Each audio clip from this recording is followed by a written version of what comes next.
Hello and welcome back to the Fruit of Grisaia. I'm actually probably just going to be recording a bit in one day.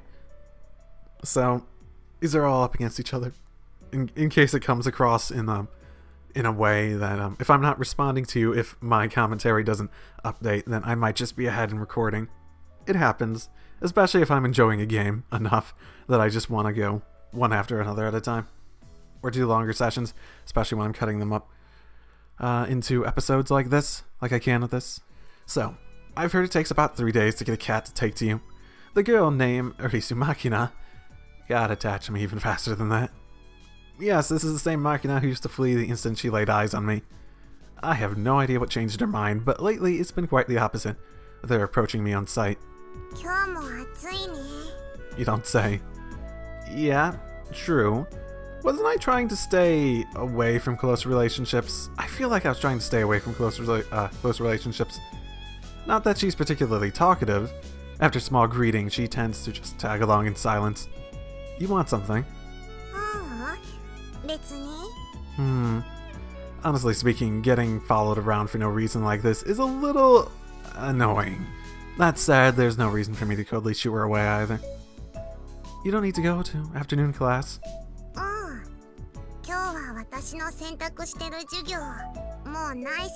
Okay, I see.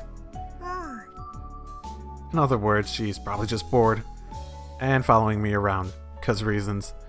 Schedule at this school is divided between the core curriculum in the morning and optional courses in the afternoon. It's not rare for a few of my classmates to be lazing around by vending machines after lunch. If you got nothing to do, how about going back to the dorm and studying? Is what I'd like to say, but come to think of it, I'm also wandering around wasting my free 5th period. Guess I don't exactly have the right to lecture Makina. How do the optional courses work? Like, if no one shows up, it's just completely optional, and the teachers are just like, well, no game today, goodbye. How many of them are there? That's another question. Want something to drink? I dig my hand around in my pockets, searching for small change. Holding out her right palm to declare to me, it's fine, Makina takes out something that looks like a green stuffed animal from her pocket. So like a coin purse? A vaguely frog-shaped thing. Seems to be a purse, and its red mouth opens wide with a snap of a metal bearing. After taking out a few coins, Makina buys a juice box from one of the vending machines lined up in the passage, then returns to my side. You can buy juice boxes in vending machines? No one has ever told me about this before. God, I want a fucking juice box. Pulling the attached straw free with the stubby, clumsy-looking fingers, Makina pierces it into the juice box and starts to slurp up its contents. God damn, I actually sort of want a juice box now. Similarly, I drink quietly from my paper cup full of oolong tea. I don't drink tea in real life.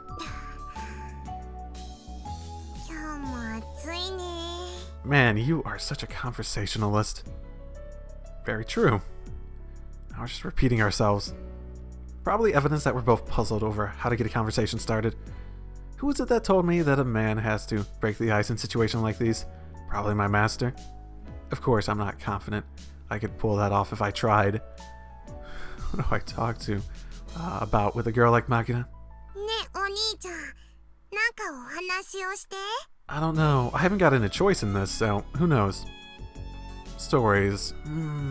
Stories. It's a fairly standard request, but I'm not sure where to go with this. What sort of story?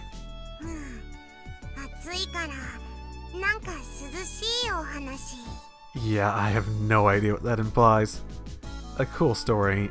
I guess that's a bit tricky. When you're looking for a chilling tale, I think ghost stories are the standard choice. Fortunately, I'm not lacking in that department. A legacy of time I spent at my old school. So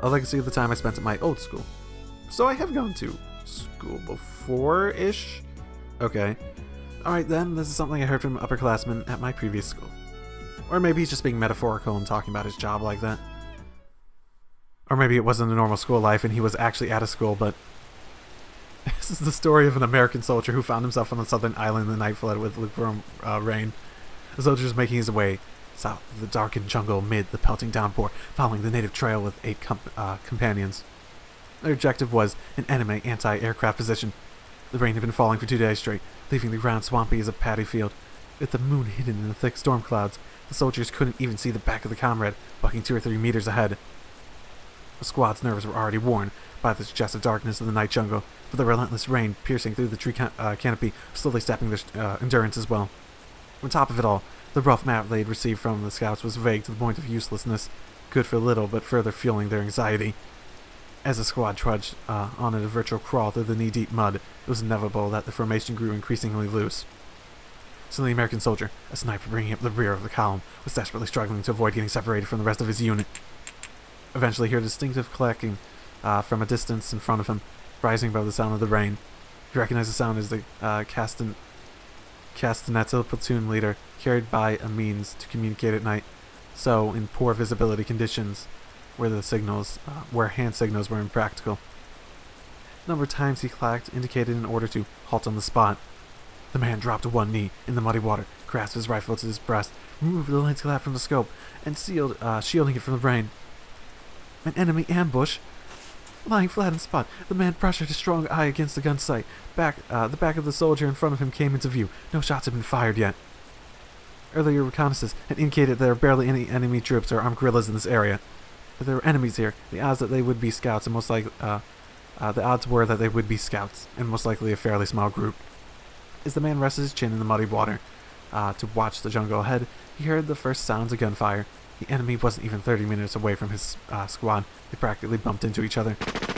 Boom, boom, boom, boom, boom. 6 lines of fire from the enemy position, just as he thought, and it seemed like a small scouting group.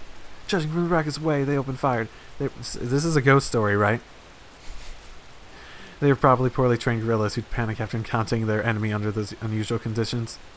Removing his gaze from the scope, the man grasped his weapon and pulled back the bolt's handle, pushing the 7.62mm bullet into the exposed chamber. He quickly returned the dominant eye to the eye cup of his sight.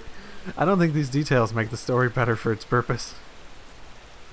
His muzzle flashes visible through the scope, burned while after images into his pupils, fully dilated after his long walk into the darkness. He couldn't see the enemy, aiming on intuition alone. He squeezed the trigger. A momentary explosion from the light of the gun, and he heard an enemy grunt from the bushes some 30 meters away. A hit.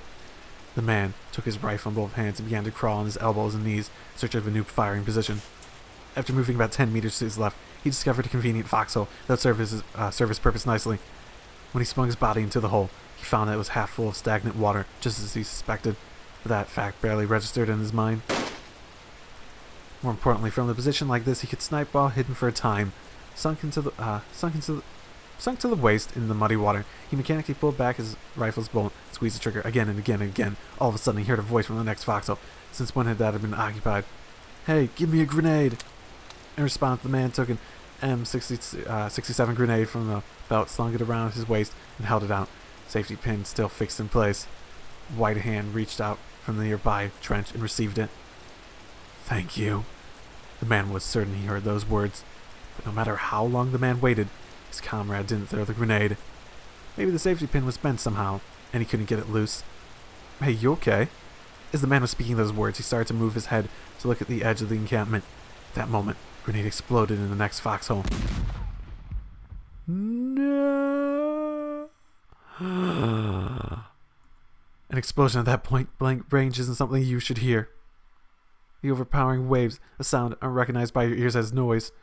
A mass of burning air struck the man like a wall, knocking the helmet off his head and thrusting his body backwards into the muddy pool. His mouth, thrown open by the explosion, was instantly filled with filthy water. As the man desperately tried to spit it out, he realized his tongue had been knocked back into his throat. He couldn't breathe. Ugh. Quickly thrusting his hand into his mouth, the man peeled his tongue free with his fingers, powerfully vomited out the water together with the breath that had been gathered in his lungs. God damn.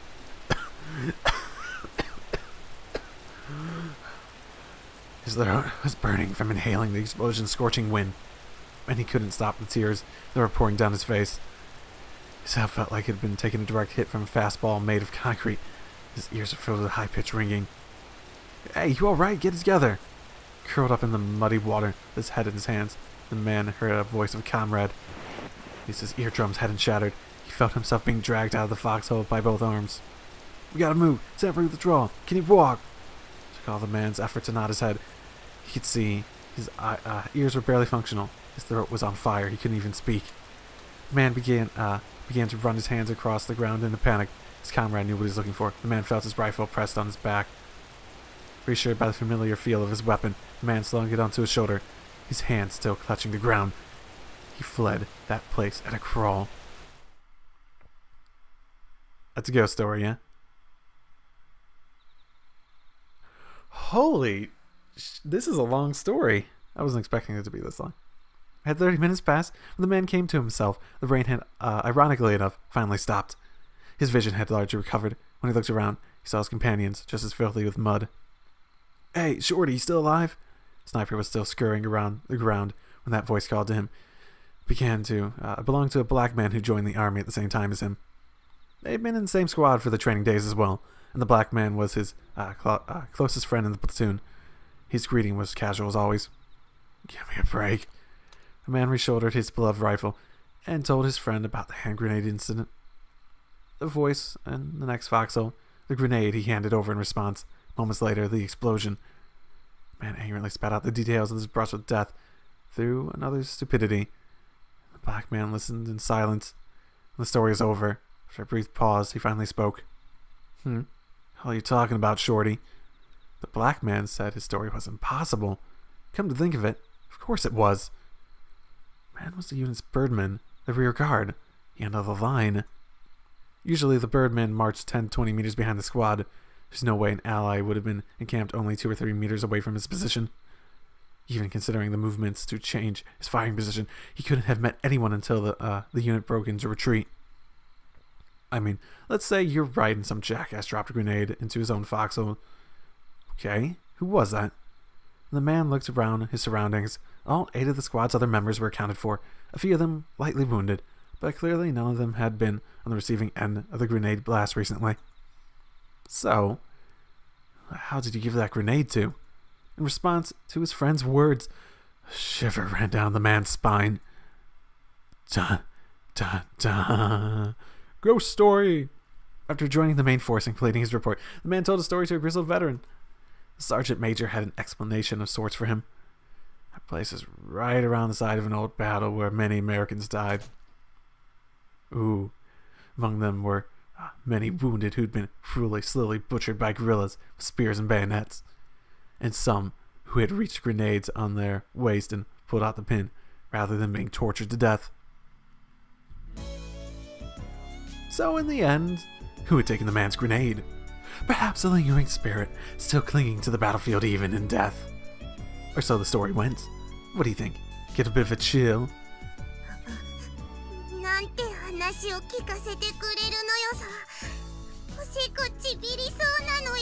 I mean, that's not good, but... Oh. Sorry about that. Forget it.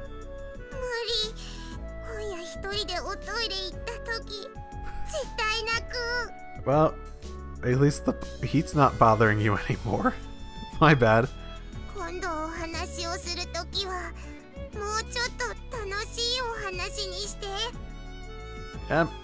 Yeah, got it. Makina throws her empty juice box into the trash can and starts to patter away. As usual, she leaves as quickly as she arrives. But this time, after walking about 3 meters, Makina stops on the spot and turns back to me. What is it?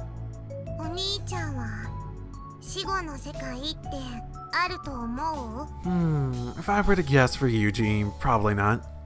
I personally don't either, but... life after death. Can't say for sure since I've never experienced it firsthand. If you believe in it, then maybe there is. I'm not saying it, personally, I'm not saying it's impossible. I'm just saying there's no reason to believe it to be a thing. I'm a very scientifically minded person.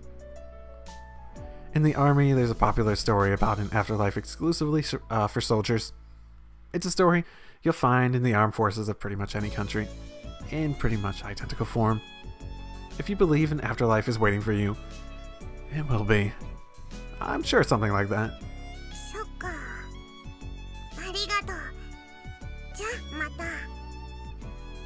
With those words, she runs off, this time without looking back.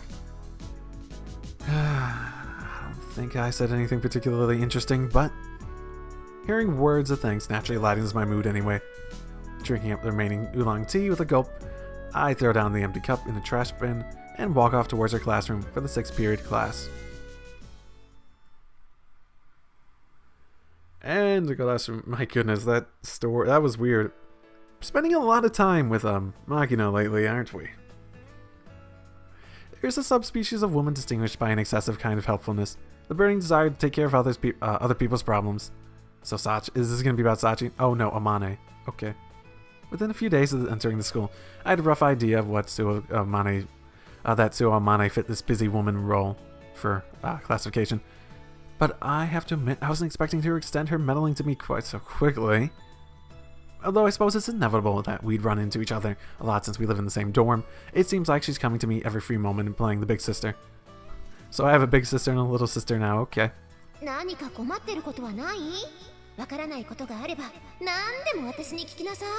Okay. You want to wash my boxers for me? I mean, I'd be interested to see if she'd be willing. I wish she'd just put herself in my shoes. It's not easy having to so politely shoot her down every time. Attempt number 2503 to do this. Okay. Not wasting any time, are you? I'm not sure how she got the idea in her head, but lately every time a break begins, Amane's been clinging to me from behind.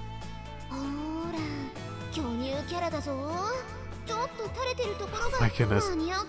Then forcefully pressing her oversized lumps of pressed blubber against me as if to say, check it out, I'm the big tits character. The way they droop just a little is very popular with the enthusiast. Look, you're heavy. Remove your chest flap from my head.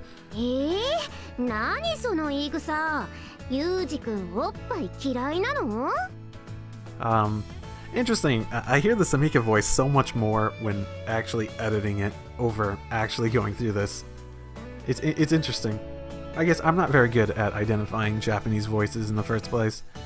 Yeah, I mean, there's very few that seem very distinct to me that I'll notice them most of the time anyways. Which is fine.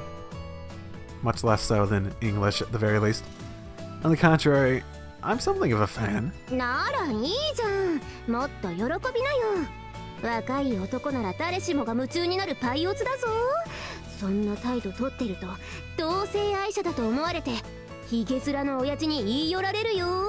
That sounds way too specific. I'd prefer that. If a man sexually harasses me, at least I can knock him flat without feeling guilty about it. What do you want from me? If you have something to say, then spit it out already.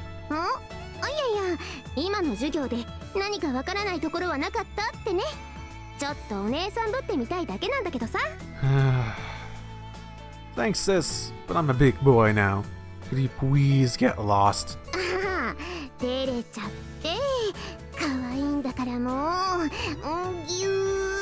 Stop that. I'm a dainty little thing. I'll break more easily than you think.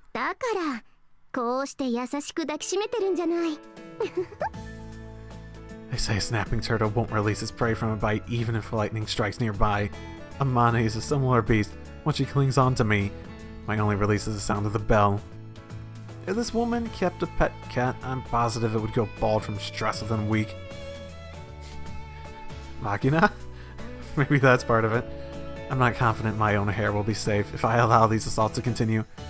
I think it's about time I get my message across, even if it requires taking a somewhat harsh attitude. Amane, that's about enough. Just as I began to shout, Sakaki appears with spectacular timing.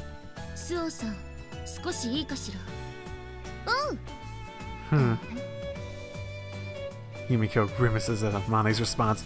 Her glare is expressive. Who are you supposed to be?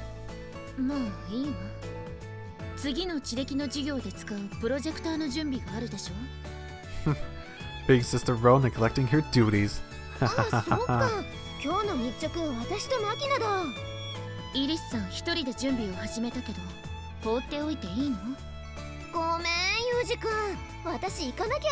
No, I mean, don't mind me.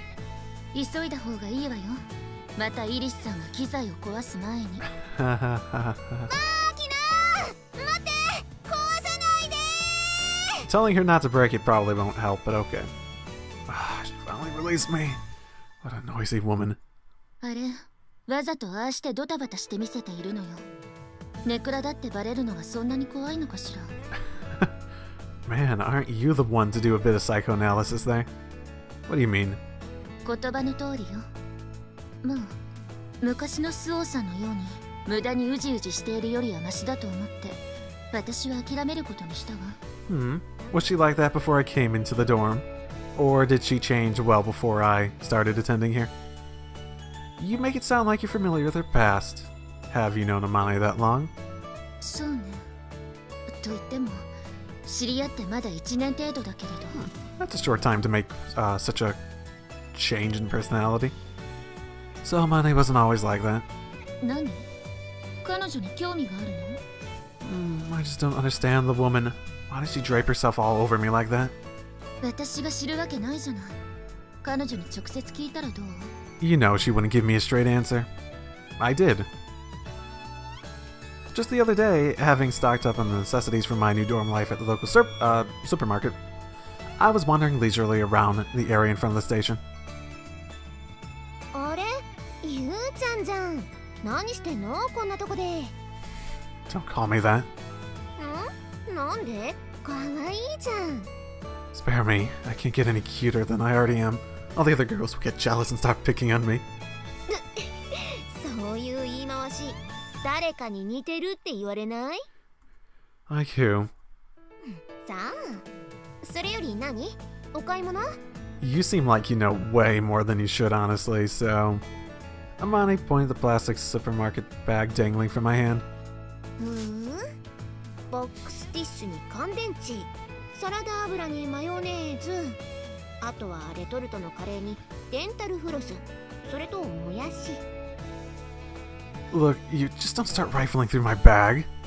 カレーを買うなら南口の山陽より北口の松栄の方が安いよ。もやしも松栄さんなら1袋29円だし。 You're as knowledgeable as always. Do you wander around comparing prices all day long? 別に毎日ってわけじゃないけど、買い物のたびにチェックはしてるかな。 Okay. She's got an impressive devotion to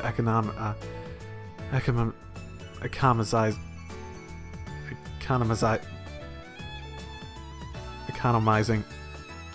That doesn't sound like a right word to me. I don't know. That's weird. I felt definite admiration since my master was a sort of wild woman who bought these things without even looking at the price tag. 牛乳、卵、野菜を買うなら松栄さん。お魚、お肉、トイレットペーパーを買うなら山陽さんって覚えておくといいよ。I'm not that caught up on the price. I appreciate the thought, but I just want a store that's convenient. It's all well and good to wander around looking for bargains, but when you consider the increased effort and consumption of time involved, getting too picky frequently turns into a loss. Oh yeah, it's like they say, there's a bunch of stuff that you could do that would take like, if you took like an hour to get like a refund for like $20 on something you bought, like if it has like one of those post-purchase refunds to get more money back, that's a $20 an hour pay. That's not bad. That's pretty darn good. If you just, even if you spent an hour on it, if you spent like 10-15 minutes on it, yeah, it can turn into, like, comparatively to actually working a job, pretty darn good. まあ、男の子はそうだよね。 Because simply getting the most, I mean, and you can't get time back too, that's a part of it too. That's right, I'll be going. 帰るの？ Yeah, I did finish my shopping. じゃあ、一緒に帰ろうよ。 As soon as the words left her mouth, Amane was standing by my side, firmly grasping my hand. What do you think you're doing? 何が？ This, of course. In demonstration, I raised the hand that Amane had gripped, or rather captured. Her fingers entwined tightly with mine. What am I? The kid won't go home unless Mama pulls him there? Gotta admit, I don't remember acting quite that adorably, so I'm very interested in where you're coming from here. Still gripping my right hand tightly, Amane raised the forefinger of her other hand against her lip and racked her brains for an answer. Honestly, my best guess is that somehow, some way, she's actually my sister. I don't know how, I don't know why, but I guess she's sort of acting like it and she doesn't want to explain it. I mean, she's sort of acting like it and stuff, except for the sexual stuff. Minus the sexual stuff. She's, you know what? She's doing that sexual stuff a bit, so maybe not. 幼い弟の手を引いて家に帰る優しいお姉ちゃんプレイ Then she says stuff like that. Oh, is that it? If it's role-playing, then I guess I have to play along. Ha ha ha ha ha ha. Ha ha ha ha ha. Do you really think I'd say that? Huh? Off. I forcefully yanked my arm free, shaking off Amane's grip. もう嫌なの If you think that puppy dog face will make me act nicer out of guilt, you're very wrong. Don't flirt in public. That's a rule of mine. 二人きりならいい Oh の my goodness. Stop twisting my words. The point is, I can't think of a single reason why I should hold hands with you. 私がつなぎたいからじゃあ理由にならないの It's not an answer to the question of why you want to hold hands. 私ね過去の事故のトラウマで誰かと手をつないでいないと不安なのよ You're obviously lying. Some kind of obsessive compulsive disorder? What sort of accident was it? それはみ The hell? やだ怒らないでよ冗談なんだから Obviously. As she spoke, Amane took my hand for the second time. Joking. When did the joke start? Just irritating. Just take the left at least. I can't calm down when someone's got a hold on my dominant hand. 別にね手を握ることに深い意味なんてないよただせっかく同じクラスになったんだし仲良くしたいなってそう思っただけ You really don't have to hold hands to be friends. Why get friendly with me? Why that friendly? それ理由がいる君は子供の頃とか友達を作るのに損得や理由を考えてた Hard to say. I didn't have any. じゃあ逆に聞くけどどうして私じゃダメなのかな I wouldn't say I don't. I just want to understand your motive. ならいいじゃない仲良くしましょうよ You're a weird one. うちの学校で変じゃない子って一人もいないよ多分 I'm going back. 帰ろう Having moved to my left as requested, Amane didn't mess around any further.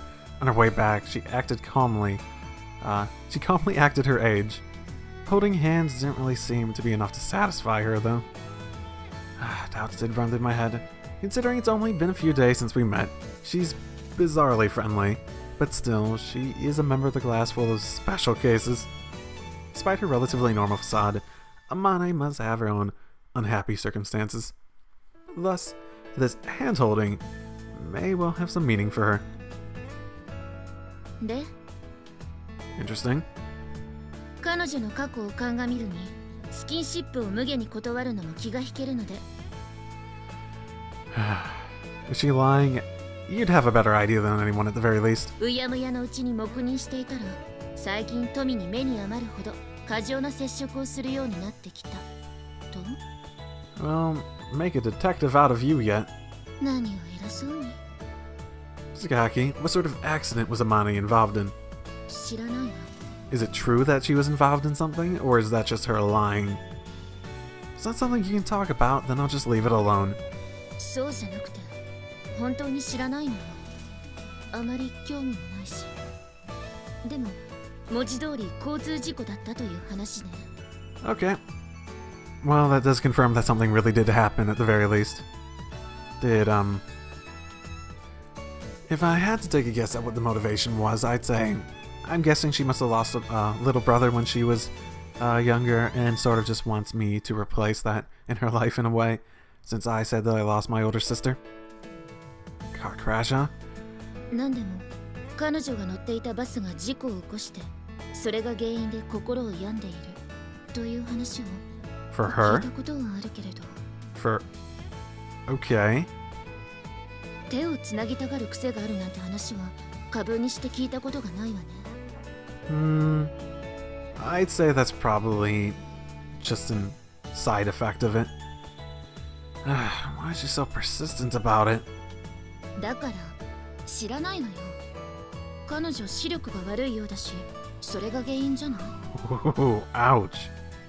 Does bad eyesight make you want to hold hands?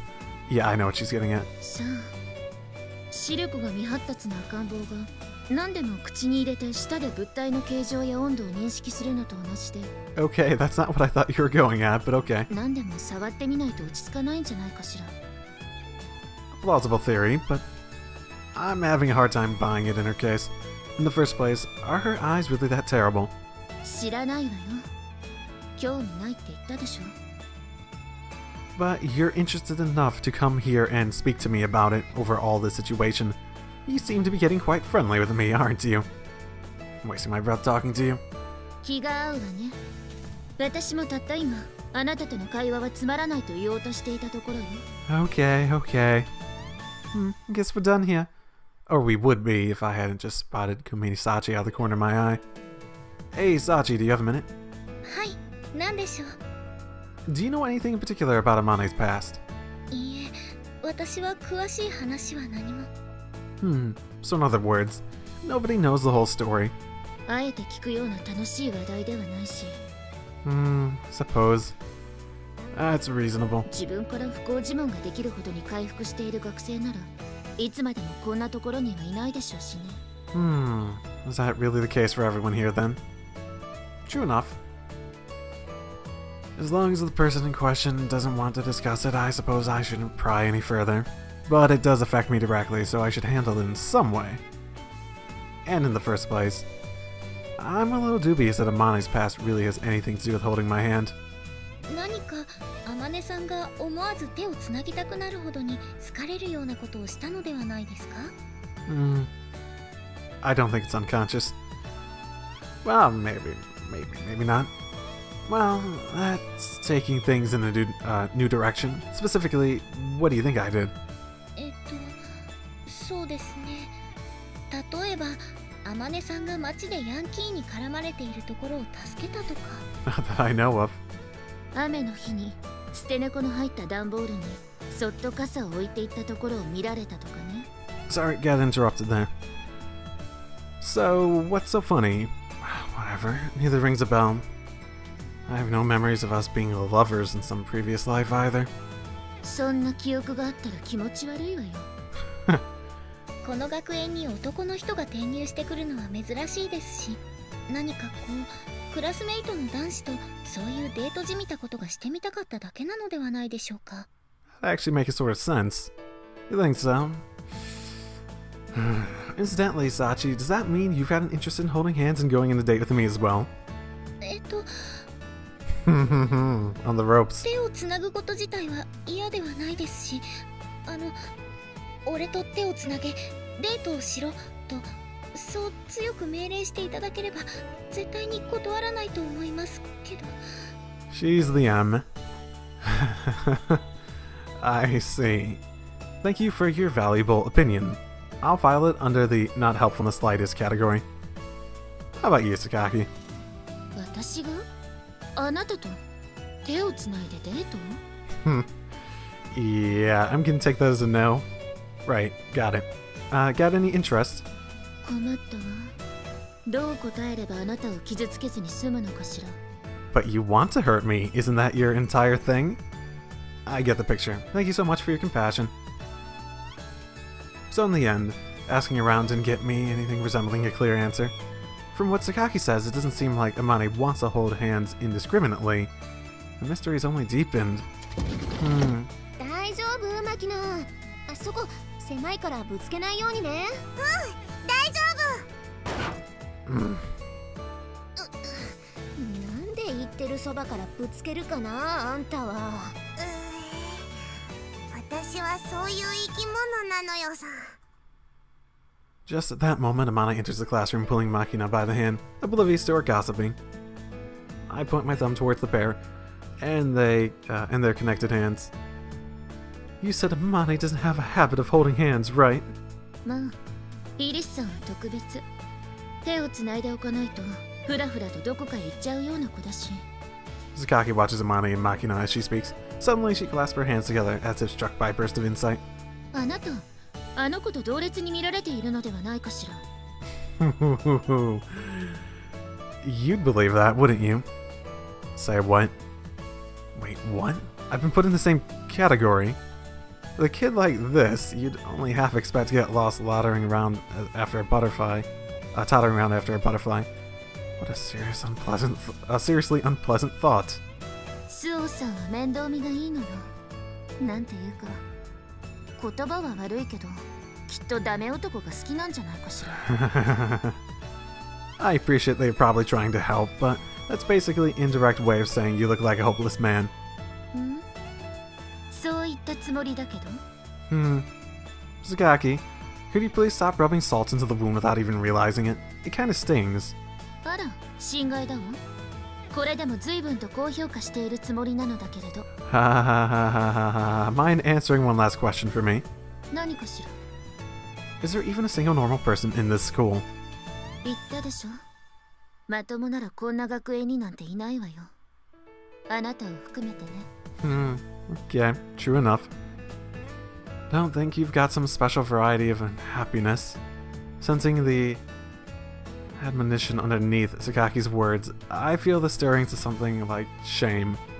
Whether it's normal or not, this student life isn't bad in its own way. I start to like this place enough to reach that conclusion.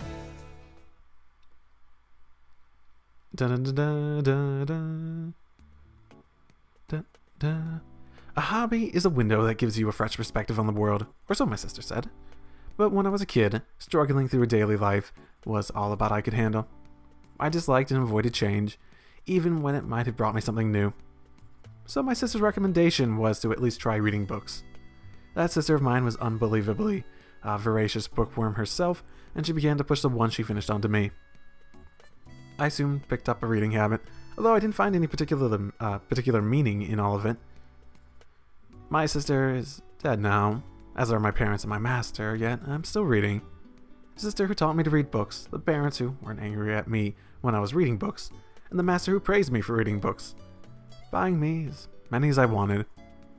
I'm grateful to them now, since I found some meaning in the act of reading. Kazami-kun. Yeah? 今、少し時間大丈夫かしら? I mean, did you find a stapler to use? Because you really could be using a stapler. It would be so much more appealing. Yeah? I turn around in response to Yumiko's greeting, and find her carrying a sizable load of paperback and hardcover books. 読み終わった本を持ってきたのだけれど、読む? This is really weirdly nice of you. Sure, I appreciate it as always. Oh, is this an... 私も読み終わった本の始末ができて楽だから。 Okay. As anyone with a long-term reading habit is well aware, books pile up before you know it. That said, it's hard to just throw them away, and selling them to a used bookstore feels disrespectful to the author. The ideal is to find another avid reader to dump them on.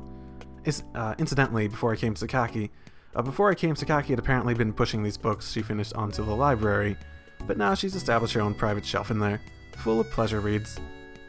Most likely she spotted me by coincidence as she was carrying her books there, and figured she could save herself the walk. Heavy, right? Here. I slide my hands under the books Sakaki's carrying. Watch it. Don't take your hands off yet, the books are going to fall. Yeah, that happens every once in a while. Of course it is. Don't worry, my hygienic standards are higher than you might expect. You complain too much. Alright, got a hold of them. You can let go.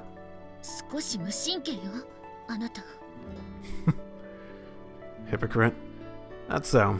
Anyway, I gratefully read the books. When I finish one, I'll return it to the Sakaki collection. So if you want to reread them at any time, they'll be in the library.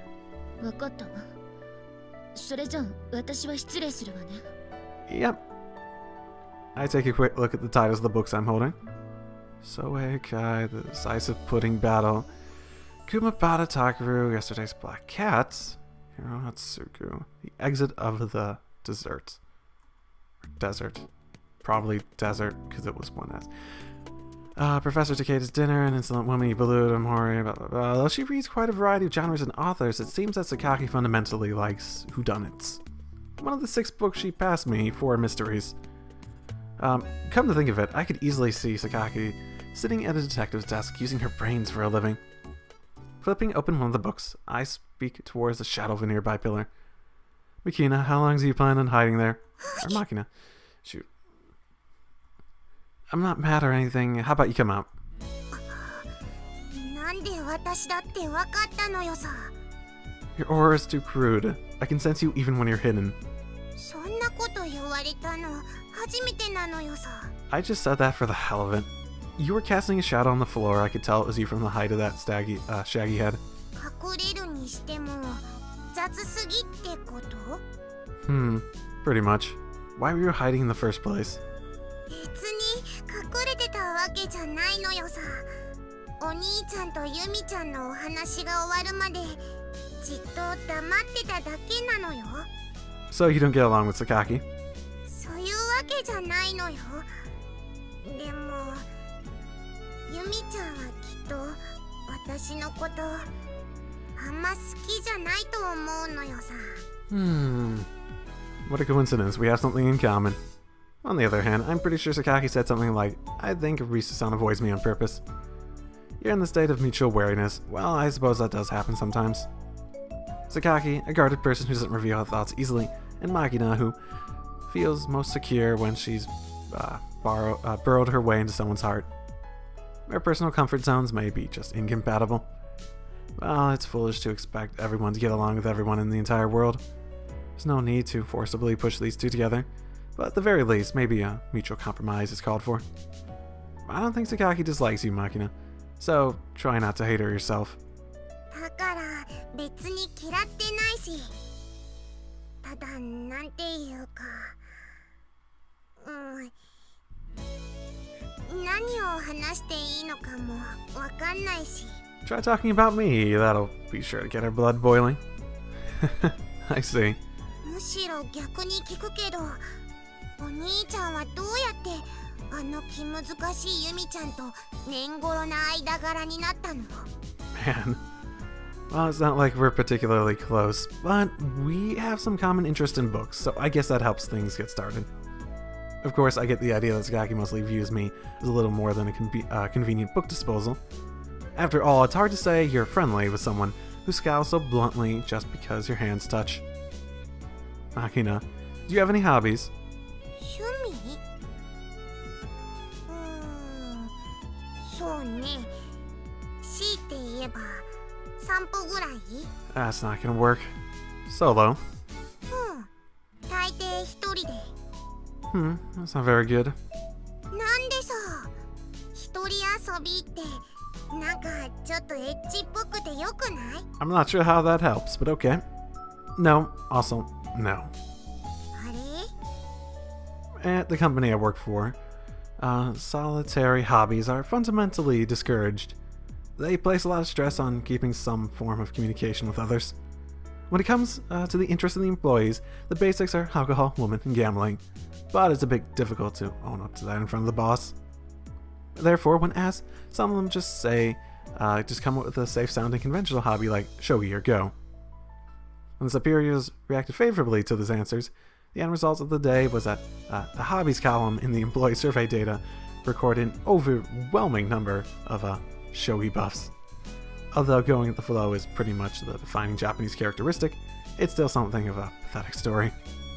Well, having given them a nice safe hobby like reading myself, I guess I can't really say too much. Then again, reading itself is pretty much isolation, is it not? No, nothing. I was just talking to myself. Incidentally, once you're the one giving the surveys out, in other words, an executive type, the hobby of choice would be gardening. Not something you can do when you're living out of the barracks. 趣味ってそんなに大事？ Yeah, it's better to have some interest than not, even if they're really worthless. For example, the aforementioned employees and their wine, woman, and song. Even then, if they can help you find a single common interest with someone, your hobbies are worthwhile as social lubricant, even if they're worthless in every other respect. This is something I heard secondhand from a senior employee at my job, but sometimes you just get cases like this. Whew, okay.